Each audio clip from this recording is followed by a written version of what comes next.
आज हम लोग कक्षा 12 के रसायन विज्ञान के अगले भाग में ब्रेविस जालर के बारे में जानेंगे।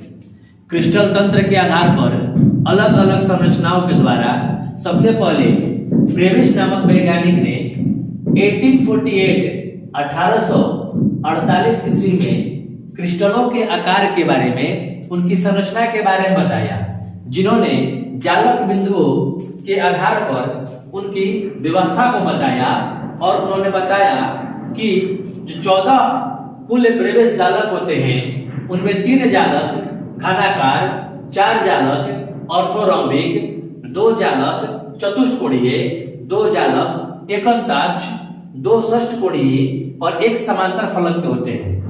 क्वेश्चन आता है ब्रेविस जालक क्या है? तो ब्रेविस जालक ने क्रिस्टल तंत्रों की संरचना और जालक बिंदुओं के आधार पर उनकी संरचना जो बनाई वो कुल कितनी थी? तो ब्रेविस जालकों की कुल संख्या कितनी थी? तो 14। आपके वस्तुनिष्ठ प्रश्न में ऑब्जेक्टिव क्वेश्चन में आता है कि ब्रेविस जालकों की संख्या कितनी है? तो आंसर होगा 14। अब हम लोग इकाई सेल, जो इकाई सेल क्रिस्टल होते हैं, क्रिस्टल का एक भाग होता है, जैसा कि पिछले एक वीडियो में हम लोग पढ़ चुके हैं कि किसी भी क्रिस्टल का निर्माण छोटे छोटे सेलों के द्वारा होता है, उसके एक सेल को इकाई सेल कहा जाता है। अब इकाई सेल के क्रिस्टल के बारे में, इकाई सेल के उसका घनत्व, उसकी भुजा, उसकी परमाणु संख्या, जिस पदार्थों से बना हुआ है उसमें एक संबंध ज्ञात करेंगे। यदि हमारे इकाई सेल के किनारे की लंबाई a, क्रिस्टल का घनत्व d, ठोस पदार्थ का परमाणु द्रव्यमान a और इकाई सेल की परमाणु संख्या z और एवोगाड्रो स्थिरांक मतलब मोल संख्या n दिया गया है, तो हमें इकाई सेल के इन भुजाओं और इन दिए गए आंकड़ों के बीच एक संबंध ज्ञात करना है। चूंकि इकाई सेल के किनारे की लंबाई a दिया गया है, तो इकाई सेल का घनत्व, चूंकि ये घनाकार है तो इकाई सेल का घनत्व होता है भुजा का cube, that means a cube. यदि एक परमाणु का द्रव्यमान, यदि एक परमाणु का द्रव्यमान m हो, तो यदि एक परमाणु का द्रव्यमान m दिया गया हो तो इकाई सेल के द्रव्यमान ज्ञात करेंगे। इकाई सेल का द्रव्यमान बराबर उस इकाई सेल की परमाणु संख्या, इकाई सेल में जो है वो परमाणु संख्या और उसके साथ मल्टीप्लाई करेंगे एक परमाणु का द्रव्यमान।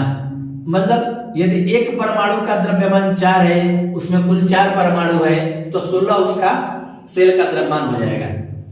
इस इकाई सेल का परमाणु संख्या Z और एक परमाणु का द्रव्यमान m है। अब निकालेंगे एक परमाणु का द्रव्यमान, एक परमाणु का द्रव्यमान, कुल परमाणु का द्रव्यमान, कुल परमाणु का द्रव्यमान हमारा Z है और एवोगाड्रो स्थिरांक, उसमें कितने परमाणु हैं?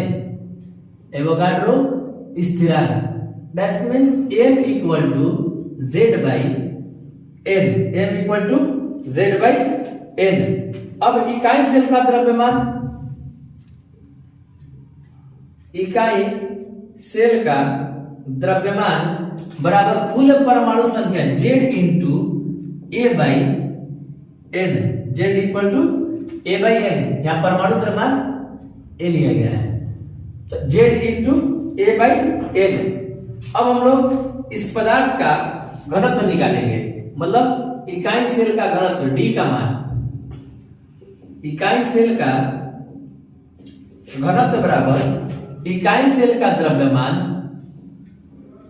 इकाई सेल का द्रव्यमान बाई आयतन, इकाई सेल का आयतन।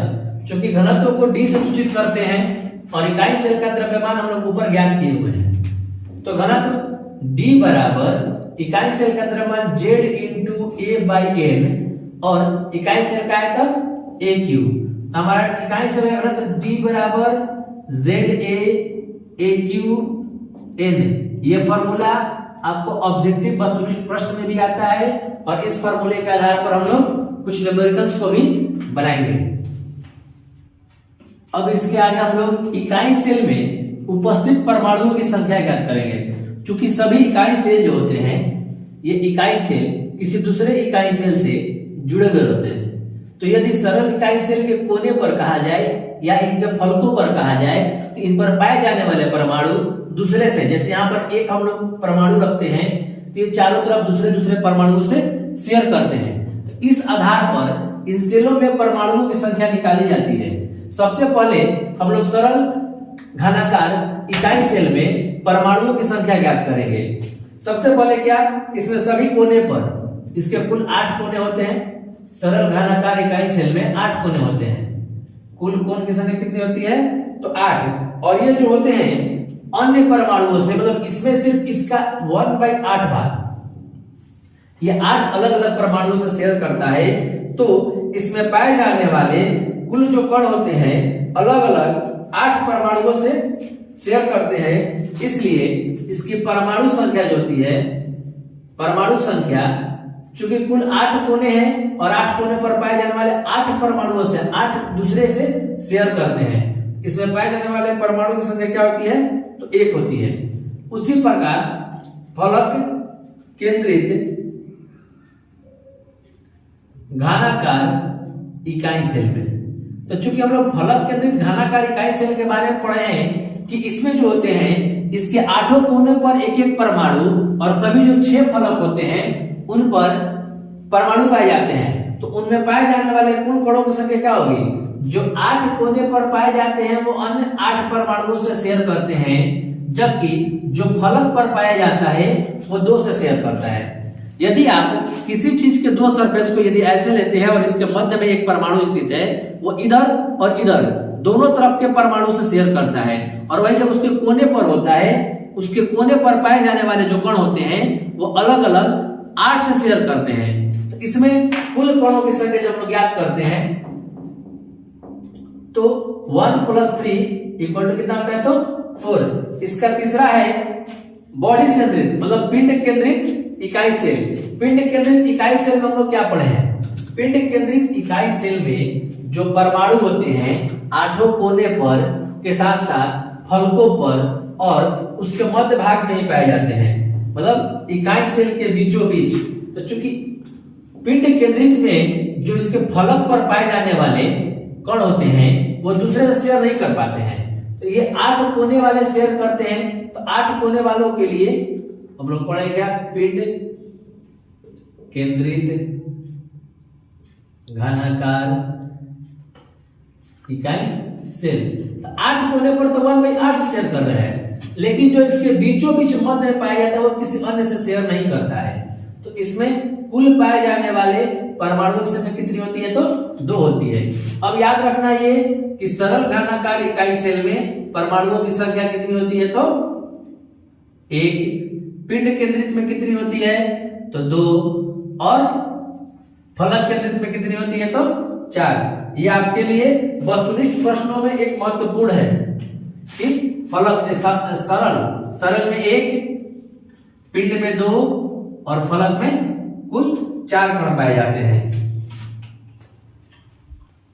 अब हम लोग बात करते हैं कोऑर्डिनेशन नंबर, समन्वयन संख्या।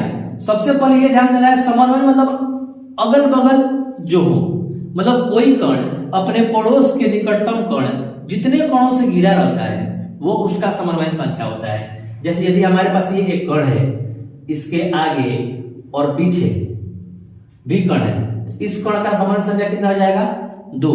यदि हमारे पास इसके पास ऊपर और नीचे ये भी है, इसका समन्वय संख्या हो जाएगा 4। यदि इसी प्रकार से हम लोग ऐसे बनाते हैं जिसके चारों तरफ कण पाए जाते हो, 3, 4, 5, 6, यदि ये सभी कणों के साथ सटा हुआ है तो उसका संख्या क्या हो जाएगा, 6। तो ये ध्यान देना है कि विभिन्न आकृतियों में समन्वय संख्या भिन्न इसलिए होता है, उसमें पाए जाने वाले कण अन्य दूसरे कणों से कितने कणों से वो सटे हुए हैं, जितने वो निकटतम कणों से सटा हुआ रहता है उन कणों की संख्या को उसका क्या कहा जाता है, तो समन्वय संख्या कहा जाता है। इसके आगे का वीडियो और थ्योरीज आपको अगले वीडियो में मिलेंगे। अधिक से अधिक जानकारी प्राप्त करने के लिए हमारे चैनल प्रीतम सर विक्रमगंज या फिर केमिस्ट्री वर्ल्ड को सब्सक्राइब करें। Maybach